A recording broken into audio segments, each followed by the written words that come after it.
رہنما ہوا، جس میں تقریباً 70 صحابہ اکرام نے جام شہادت نوش کیا۔ ابتدائی حالات کفار مکہ بدر کا بدلہ لینے کے لیے تیاری کر کے ماہ شوال میں مکے سے روانہ ہو کر احد پہاڑ کے دامن میں رکے۔ آقا کریم علیہ السلام کو اس کی خبر ہوئی، تصدیق کی، لشکر تیار کیا۔ جمعہ کا دن تھا، آقا کریم علیہ السلام نے جمعہ کے بعد خطبہ ارشاد فرمایا، رائے ہوئی مدینے میں رہ کر لڑا جائے۔ نوجوان صحابہ نے عرض کیا کہ ہم مدینے سے باہر جا کر کفار کا مقابلہ کریں گے۔ آقا کریم علیہ السلام نے دوہری زرہ پہنی، لشکر لے کر روانہ ہوئے۔ مقام شیخان سے ابن ابی منافقین کا سردار 300 گھڑ سواروں کو لے کر الگ ہو گیا۔ مسلمان لشکر کی تعداد 700 رہ گئی، کفار کی 3000 لشکر کی تعداد تھی۔ آقا کریم علیہ السلام احد کے دامن میں پہنچے، 50 تیر اندازوں کو پہاڑی کے اوپر مقرر فرمایا اور فرمایا کہ کچھ بھی ہو جائے تم نے اپنی جگہ سے نہیں ہلنا۔ بخاری کے اندر حدیث طیبہ آپ علیہ السلام نے فرمایا کہ تم اگر دیکھو کہ پرندے ہمیں اچک لے کے جا رہے تو بھی تم نے اس جگہ سے ہلنا نہیں ہے، یہاں تک کہ ہمیں فتح بھی ہو جائے پھر بھی تم نے اپنی جگہ سے ہلنا نہیں۔ المختصر یہ کہ جنگ شروع ہوئی۔ حضرت امیر حمزہ رضی اللہ تعالیٰ عنہ، حضرت علی کرم اللہ تعالیٰ وجہہ الکریم اور دیگر حضرت ابو دجانہ رضی اللہ تعالیٰ عنہ، دیگر کئی صحابہ اکرام نے اپنی بہادری کے جوہر دکھائے اور کفار کی صفوں کی صفیں تہ و بالا کر دی۔ المختصر میں عرض کرتا ہوں، میں اگلے حصے کی طرف آؤں گا۔ مسلمانوں کو فتح ہوئی، کفار بھاگ کھڑے ہوئے، صحابہ اکرام مال غنیمت سمیٹنے لگے۔ آقا کریم علیہ السلام نے جو تیر اندازوں کو پہاڑی پر مقرر فرمایا تھا اور ہلنے سے منع کیا تھا کہ کچھ بھی ہو جائے جب تک میرا حکم نہ آئے تم نے اپنی جگہ سے ہلنا نہیں۔ اب انہوں نے جب دیکھا کہ مسلمانوں کو فتح ہوگی تو چند افراد نے کہا کہ اب جب ختم ہو گئی اب یہاں رکنے کا فائدہ کیا، لہٰذا حضرت عبداللہ بن جبیر رضی اللہ تعالیٰ عنہ کے منع کرنے کے باوجود بھی وہ اس پہاڑی سے اتر گئے اور مسلمانوں کے ساتھ مال غنیمت سمیٹنے لگے۔ ابو سفیان اور خالد بن ولید جو اس وقت تک ابھی مسلمان نہیں تھے، انہوں نے اس موقع کو غنیمت جانا اور پہاڑی کے پیچھے سے آ کر مسلمانوں پر حملہ کیا، اور جو حضرت عبداللہ رضی اللہ تعالیٰ عنہ کے ساتھ چند صحابہ اکرام موجود تھے انہیں شہید کر دیا، اور یوں مسلمانوں پر پیٹھ پیچھے کی طرف سے حملہ کیا گیا۔ ایسا سخت حملہ ہوا کہ اپنے اور بیگانے کی پہچان ختم ہو گئی، یہاں تک کہ ایک صحابی رسول مسلمانوں کے ہاتھوں ہی شہید ہو گئے۔ یعنی ایسی افراتفری پھیلی میرے محبوب علیہ السلام کے ایک حکم کی نافرمانی کی وجہ سے۔ قرآن مجید کے اندر یہ واقعات موجود ہیں، اور یہاں یہ بات وضاحت کے ساتھ میں عرض کرتا چلوں کہ کوئی بندہ ان چیزوں کو لے کر صحابہ پر طعن و تشنیع نہیں کر سکتا، کیونکہ اللہ نے فرمایا کہ اللہ نے سب کو معاف کر دیا۔ بحیثیت انسان جن سے غلطی ہوئی، کوتاہی ہوئی، اللہ نے معاف کر دیا۔ جب رب معاف کر دے، اللہ کا رسول معاف کر دے، کسی کی یہ جرت اور طاقت نہیں کہ وہ ان صحابہ اکرام کی ہستیوں پر تبرہ یا کوئی نازیبا الفاظ کہے۔ سامعین محترم، ایسی شدید لڑائی ہوئی کہ اپنے اور بیگانے کی پہچان ختم ہو گئی۔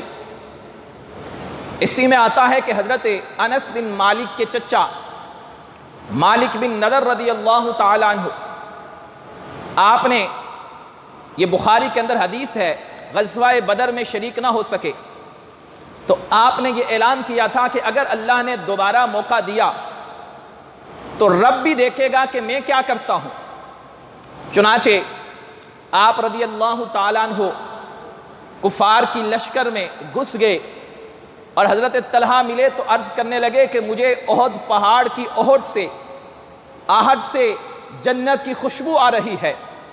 چنانچہ آپ نے جام شہادت نوش کیا۔ حضرت انس فرماتے ہیں کہ آپ کے جسم پر 80 زخم تھے، 80 زخم تھے، اور آپ کا کفار نے مسلح بھی کر دیا تھا۔ صرف انگلیوں کے پوروں سے آپ کی بہن نے آپ کے لاشے کو پہچانا۔ حضرت حنظلہ بن ابی عامر انصاری رضی اللہ تعالیٰ عنہ، جنہیں غسیل الملائکہ کہا جاتا ہے، ان صحابی رسول کی اسی رات شادی ہوئی تھی۔ صبح جب نبی کریم علیہ السلام نے جہاد کا اعلان فرمایا، اسی حالت میں جنگ میں شریک ہو گئے۔ جب آپ کو شہادت حاصل ہوئی، میرے محبوب علیہ السلام نے فرمایا کہ حنظلہ کو فرشتے غسل دے رہے ہیں۔ یہ ان صحابی کی شان ہے کہ فرشتوں نے انہیں غسل دیا۔ جب آپ کی اہلیہ سے پوچھا گیا تو کہنے لگی کہ یہ حالت جنابت میں تھے، مگر محبوب علیہ السلام کا حکم آیا تو اتنی دیر بھی رکنا گوارا نہیں کیا کہ غسل کر لیتے، کہیں مبادہ نافرمانی میں نہ شامل ہو جائے، اور فوراً ہی لشکر میں شامل ہوئے اور شہادت کا جام نوش کیا۔ ذرا اندازہ کیجئے صحابہ کی جان نثاری کا۔ سامعین محترم، انہی میں سے بے شمار صحابہ اکرام، حضرت ثابت بن دحداح اور کئی صحابہ اکرام نے اپنی جرت اور بہادری کے مظاہرے دکھائے، یہاں تک کہ ابلیس لعین کی طرف سے یہ اعلان کیا گیا، اِنَّ مُحَمَّدًا قَدْ قُتِلَ۔ یہ شیطان نے اعلان کیا کہ محمد صلی اللہ علیہ وسلم معاذ اللہ شہید ہو گئے۔ اب صحابہ اکرام نے جب یہ آواز سنی تو دل دہل گئے۔ 3 صحابہ اکرام کی جماعتیں ہو گئی، ایک وہ جو جنگ سے پیچھے ہٹ گئے اور مدینے کے قریب پہنچ گئے، دوسری جماعت یہ خبر سن کر دل بیٹھ گیا اور جو جہاں تھا وہیں ساکت ہو گیا اور اپنا دفاع کرنے لگا، اور تیسری چند صحابہ اکرام جن میں حضرت صدیق اکبر، حضرت عمر، حضرت علی، حضرت طلحہ اور دیگر صحابہ اکرام حضور کے ارد گرد جمع ہو کر کفار کا مقابلہ کرنا لگے۔ اتنے میں حضرت ثابت بن دحداح آئے اور انصار کے پاس سے گزرے اور کہنے لگے کہ اے گروہ انصار، اگر رسول اللہ شہید ہو گئے ہیں تو اللہ باقی ہے، دین باقی ہے، لہذا تم زندہ رہ کر کیا کرو گے؟ اٹھو اور اس دین کے نام پر اپنی جانیں قربان کر دو۔ یہاں تک کہ سامعین محترم، کئی صحابہ اکرام نے جام شہادت نوش کیا، یہاں تک کہ کریم آقا علیہ السلام کے ارد گرد جو صحابہ اکرام تھے، ان میں سے میرے محبوب علیہ السلام کی جان پر اپنی جانیں نچھاور کرنے والے صحابہ کی چند ایک خدمات میں آپ کی بارگاہ میں عرض کرتا ہوں۔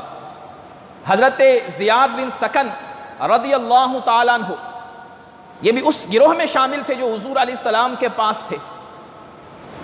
چنانچہ آقا کریم علیہ السلام نے فرمایا کہ کون ہے جو میری طرف سے ان کفار کا دفاع کرے؟ آپ 4-5 صحابہ اکرام کو لے کر لڑنے لگے، یہاں تک کہ سب نے جام شہادت نوش کیا۔ اب صحابہ اکرام دل پر بوجھ آنے کی وجہ سے نڈھال ہو چکے تھے۔ اتنے میں حضرت کعب بن مالک انصاری رضی اللہ تعالیٰ عنہ نے حضور علیہ السلام کی چمکتی ہوئی آنکھوں سے حضور کو پہچانا اور پہچان کر بلند آواز سے یہ اعلان فرمایا کہ مسلمانوں خوشخبری ہو، آقا کریم علیہ السلام تو یہ جلوہ گر ہیں۔ بس صحابہ اکرام کا یہ سننا تھا کہ دوبارہ اسی جوش کے ساتھ اٹھے اور مسلمان آقا کریم علیہ السلام کے گرد جمع ہونے لگے۔ اب کفار کو جب یہ پتہ چلا تو ہجوم کر کے آقا کریم علیہ السلام پر حملے ہونے لگے، یہاں تک کہ تیر برسانے لگے، پتھر برسانے لگے۔ سامعین محترم، صحابہ اکرام کی ایک جماعت نے آقا کریم علیہ السلام کے گرد حلقہ بنا لیا۔ دشمنان دین کا ایک پتھر آیا میرے محبوب علیہ السلام کے چہرہ انور کے ساتھ وہ مس ہوا، آقا کریم علیہ السلام کے اونٹ مبارک زخمی ہوئے، دندان مبارک کو کچھ نقصان ہوا۔ آقا کریم علیہ السلام نے فرمایا کیف یفلح قوم شجوا نبیہم، فرمایا وہ قوم کیسے کامیاب ہوگی جس نے اپنے نبی کو زخمی کر دیا۔ میرے محبوب علیہ السلام پہاڑ کی آہٹ میں گئے، ایک گڑھا تھا، آقا کریم علیہ السلام وہاں جلوہ گر ہوئے۔ حضرت علی رضی اللہ تعالیٰ عنہ نے ہاتھ سے پکڑا، حضرت طلحہ بن عبید اللہ رضی اللہ تعالیٰ عنہ نے آقا کریم علیہ السلام کو اٹھایا۔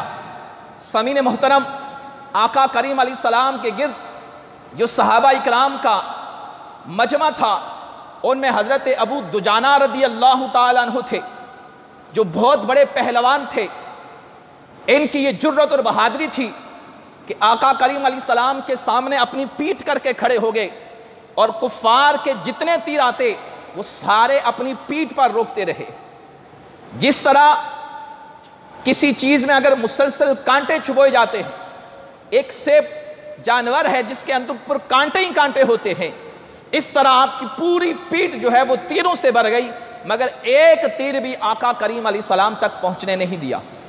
حضرت طلحہ رضی اللہ تعالیٰ عنہ آقا کریم علیہ السلام کی طرف آنے والے تیروں کو اپنے ہاتھوں پر روکتے رہے، یہاں تک کہ آپ کے دونوں ہاتھ شل ہو گئے، زخمی ہو گئے، مگر کوئی تیر آقا تک پہنچنے نہ دیا، اور یہ اعلان کرتے تھے نحری دون نحرک یا رسول اللہ، وجہی دون وجہک یا رسول اللہ صلی اللہ علیہ وسلم۔ عرض کہتے یا رسول اللہ، جو دشمن کا تیر پتھر آئے گا وہ طلحہ کے سینے پر آئے گا، آپ تک طلحہ نہیں پہنچنے دے گا۔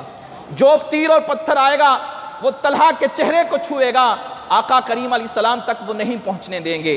اسی طرح حضرت ابو قتادہ رضی اللہ تعالیٰ عنہ آقا کریم علیہ السلام کے چہرے کو بچانے کے لیے اپنا چہرہ آگے کرتے، یہاں تک کہ ایک تیر آپ کی آنکھ میں لگا اور پورا ڈھیلا ہی بار آ گیا۔ اور وہیں میرے محبوب علیہ السلام کا یہ معجزہ بھی رہنما ہوا۔ آقا کریم علیہ السلام نے وہ آنکھ کا نکلا ہوا ڈیلا دوبارہ رکھا اور اس پر لعاب دہن لگایا تو وہ درست ہو گیا، اور سب سے حسین وہ ان کی آنکھ ہو گئی۔ اسی طریقے سے حضرت ابو قتادہ رضی اللہ تعالیٰ عنہ کے علاوہ دیگر کئی صحابہ اکرام نے اپنی جان نثاری کہ میرے محبوب علیہ السلام خود اپنے ہاتھوں سے تیر دے رہے ہیں اور فرما رہے ہیں ابو طلحہ تیر چلاؤ، اور تیر چلاتے رہے۔ سامعین محترم، میرے محبوب علیہ السلام کے صحابہ کی جان نثاری کا عالم کیا تھا؟ اللہ اکبر! نبی کریم علیہ السلام کے حضرت مصعب بن عمیر رضی اللہ تعالیٰ عنہ جو علم بردار تھے، دشمنان نے ان کا ایک بازو کاٹا، آپ نے دوسرے ہاتھ میں وہ جھنڈا لے لیا، دوسرا بازو بھی کٹ گیا تو آپ رضی اللہ تعالیٰ عنہ نے اپنے سینے میں کٹے ہوئے بازو کے ساتھ اسے پکڑ لیا، یہاں تک کہ جام شہادت نوش کیا۔ پھر اس کے بعد یہ علم حضرت علی رضی اللہ تعالیٰ عنہ کے ہاتھ میں آیا۔ سامعین محترم، اسی جنگ میں سید الشہداء، امیر طیبہ، کاشف الغمات، سیدنا امیر حمزہ رضی اللہ تعالیٰ عنہ کا شہادت کا واقعہ ہونا بھی ہے، اور بھی بہت ساری واقعات ہیں جو میں عرض کروں گا کہ آج کا مسلمان کس قدر غافل ہے، اور دین کے لیے ہم ہلکی سی تکلیف بھی برداشت نہیں کرتے، تھوڑی سی تکلیف ہمیں دین کے لیے برداشت کرنا گراں گزرتا ہے۔ ہمارے کریم آقا علیہ السلام نے دین کے لیے کس طرح تکالیف برداشت کی، اور یہاں یہ بھی میں عرض کرتا چلوں، اس جنگ میں کئی صحابیات بھی شامل ہوئی، جن میں حضرت ام انبارہ رضی اللہ تعالیٰ عنہ کا نام سر فہرست ہے۔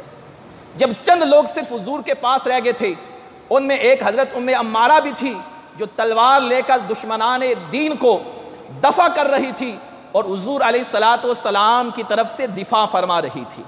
اسی میں حضرت ام سلیم رضی اللہ تعالیٰ عنہ جو حضرت انس بن مالک کی والدہ ہیں، وہ بھی شریک ہوئی۔ سیدہ عائشہ رضی اللہ تعالیٰ عنہ یہ بھی اس جنگ میں شریک تھی، اور یہ دونوں خواتین اپنی پیٹھ پر مشکیزیں لاد لاد کر زخمیوں کو پانی پلا رہی تھی۔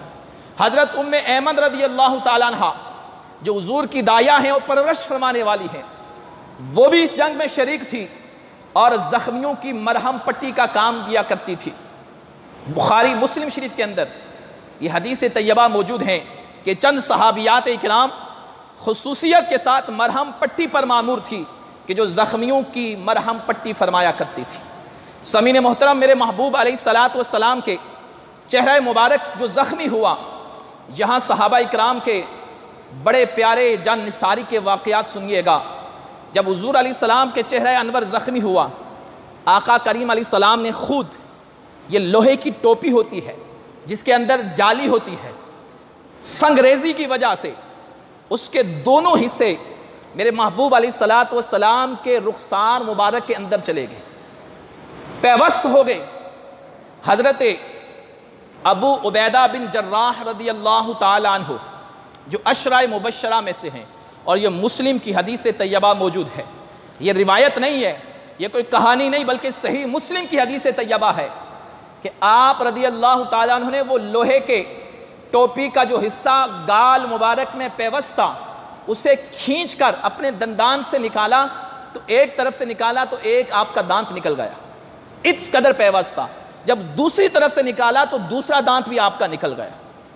ذرا اندازہ کیجئے گا کہ انسان کا دانت صحیح سلامت نکالا جائے کتنی تکلیف ہوتی ہے، مگر حضرت ابو عبیدہ بن جراح رضی اللہ تعالیٰ عنہ نے ایک طرف سے جب اس خود کو نکالا گال مبارک سے تو ایک دانت ٹوٹ گیا، پرواہ نہیں کی، دوسری طرف سے بھی وہ گال مبارک سے اس خود کے حصے کو کھینچ کر نکالا، دوسرا دانت بھی ٹوٹ گیا۔ اسی میں حضرت ابو سعید خدری رضی اللہ تعالیٰ عنہ کے والد ماجد حضرت مالک بن سنان رضی اللہ تعالیٰ عنہ نے اپنی زبان مبارک سے حضور علیہ السلام کے زخموں سے خون چوسا اور چوس کر صاف کیا اور اسے پی گئے۔ یہ بھی روایت موجود ہے، المواہب لدنیا کے اندر موجود ہے، اور شرح زرقانی کے اندر بھی یہ روایت موجود ہے۔ اسی طریقے سے نبی کریم علیہ السلام کا عفو درگزر دیکھیے، میرے محبوب علیہ السلام کی شفقتیں دیکھیے کہ آقا کریم علیہ السلام اپنے کپڑا مبارک سے اپنے خون کو بھی صاف کر رہے تھے کہ کہیں مبادا یہ خون کے قطرے زمین پر نہ گر جائیں اور اللہ کا عذاب نہ نازل ہو جائے۔ اور اسی دوران آقا کریم علیہ السلام یہ فرما رہے تھے، اللہم اغفر لی قومی، اے اللہ میری قوم کو معاف فرما دے، فإنہم لا یعلمون، وہ نہیں جانتے کہ میں کون ہوں۔ یہ حالت ہے کہ آقا کریم علیہ السلام کے دندان مبارک کو نقصان پہنچا، گال مبارک کے اندر خود پیوست ہو گئی اور خون بہ رہا ہے، اور میرے محبوب علیہ السلام پھر بھی دعا دے رہے ہیں، اللہم اغفر لی قومی، اے اللہ میری قوم کو بخش دے، وہ نہیں جانتی، وہ میرے بارے میں جانتی نہیں ہے۔ یہ ہے میرے محبوب علیہ السلام کا عفو درگزر۔ سامعین محترم، حضرت سعد بن ابی وقاص رضی اللہ تعالیٰ عنہ حضور علیہ السلام کی مدافعت میں تیر چلا رہے تھے۔ آقا کریم علیہ السلام نے فرمایا کہ تجھ پر میرے ماں باپ قربان۔